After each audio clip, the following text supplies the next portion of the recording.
In this video, we are going to look at how to find the amount of a substance that decays given the initial mass, given its initial mass, and of course its half-life. Okay, the amount of the sample that decays after a given period of time, given its initial mass, and of course its half-life. How do you find the amount of substance that decays? Okay, so now here is the question that we are going to use. A radioactive substance has mass of 600 grams and a half-life of 12 years. How much of this substance decays after 36 years? So how much of this substance decays after 36 years? So what are we going to do? The first thing first, if you are given a question, make sure you correct the data that you have. You need to have the information that is given in the question. And of course, what is the information? Let us extract the information that is there. So if you look at this one, a radioactive substance has a mass of 600 grams. So which means initially the radioactive substance had mass of 600 grams. So that is the initial mass, N0, and that is the 600 grams. Then if we go on reading the question, and a half-life of 12 years. So what was the half-life? So half-life was 12 years. Okay, what else do we have? How much of this substance decays after 36 years? That is the time that elapsed. So the time that elapsed, we represent it capital letter T, and that is the 36 years. Now, what else do we need? How much of this substance decays after that period? So now, in this, we also look at what amount of the substance, because for us to know what decayed, we need to know the amount of substance that remained. So therefore, this is the amount of substance that remained, which is just N. We don't know it for us to find what decayed. Okay, so after you've extracted the information, it is very important now. After you've extracted the information, it is very important now to look at to write the formulas that you need. So the first formula that you need this formula: number of sample that remains, divide the initial, then half raised to the power N. Now, in this one, N, let me just write down here, N is equals to the time that elapsed divide the half-life.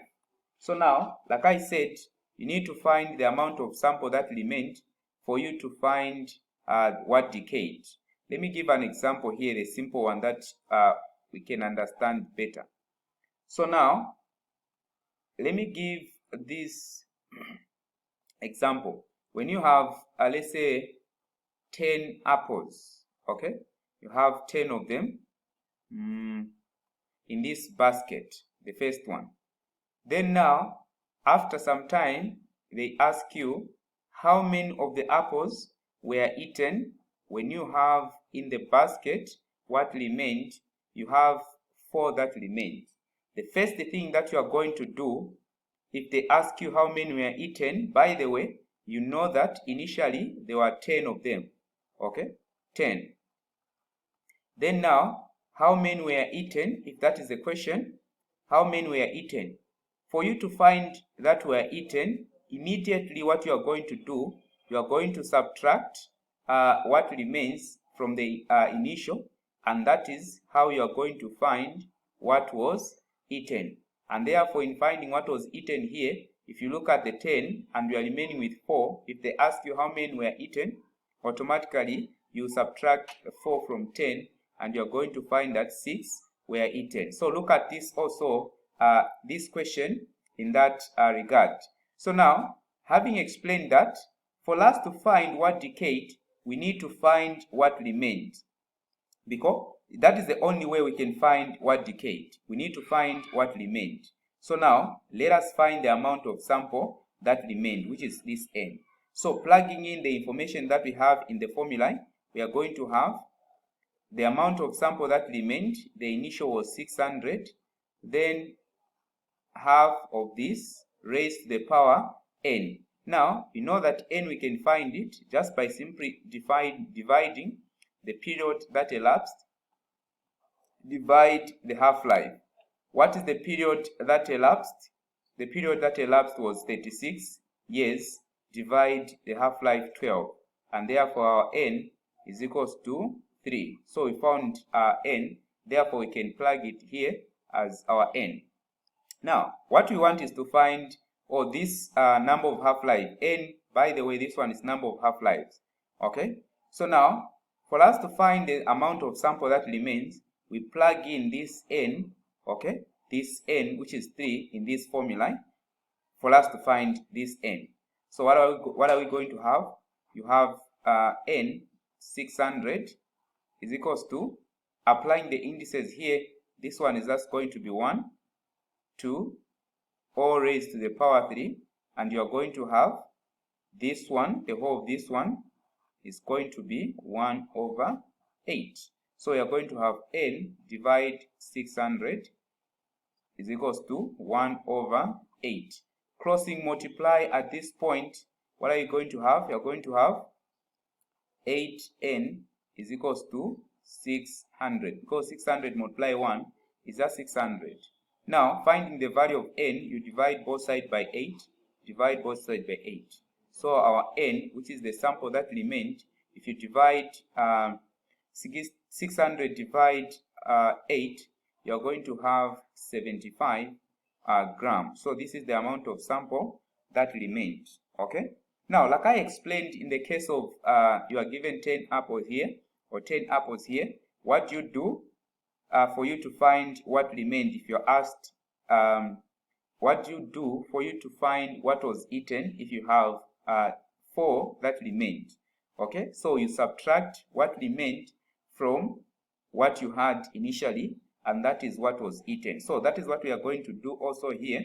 For us to find what decayed, we are going to subtract the initial mass from, we are going to subtract the initial mass, so initial minus the sample that remained, and that is what you have, what decayed. Okay, what decayed.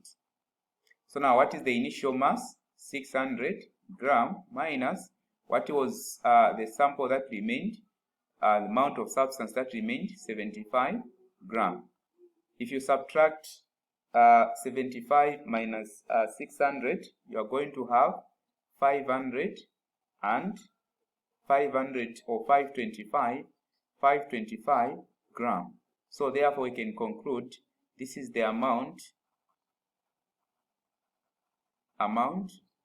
of substance decayed. Okay, amount of substance decayed. So that is how you simply work out such problems. Okay, thank you very much, and if this information was helpful, make sure to follow me, and of course find me on YouTube